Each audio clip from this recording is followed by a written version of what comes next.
Yeah, we've come a long way in 20 years, I'll tell you that much. Can you believe it's been 20 years since this image of Teddy and Heidi leaving Mass General? We all held our breath, realizing that this inspirational symbol of Patriots' excellence had a stroke. And it's been an ultra marathon, if you will, to come back, and boy has he. I live my life as if I'm still playing defense, not on the football field, but like taking care of myself the best I possibly can.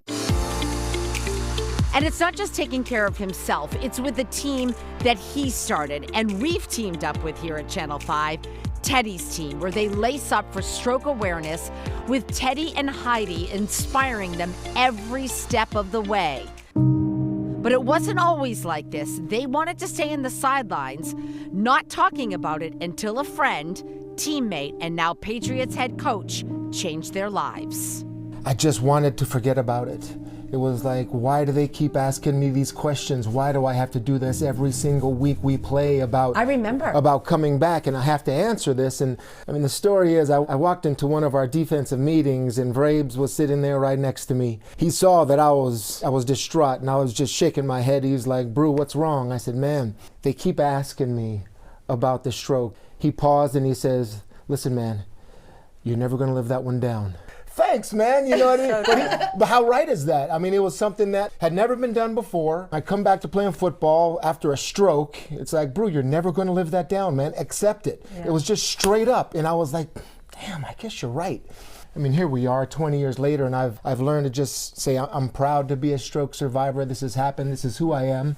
But a small part of it, it was that moment to getting me here right now. And Heidi is so real and so honest about not wanting Teddy to go back to play, which, as we know now, he did.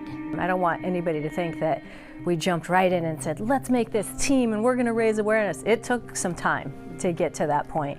And some healing has to happen in that time. Initially, she did not want me to play, which... Look, yeah, I know. Thank you. But I can't believe that. How can you not want me to play? Because she's a wife and a mother. But I'm not there yet. Yeah.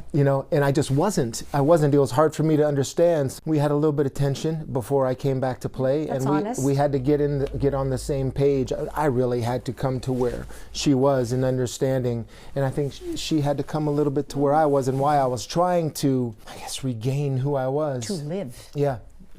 But when we realized, I think together, that we could turn something that happened to us that was devastating and tragic and turn it into a positive, then we were both on board. But I'm telling you, and I'm telling the caregivers, that give yourself some grace because it took time.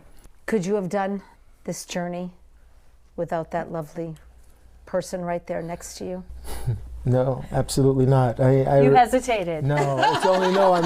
No, he did not. I'm sort of gathering myself here.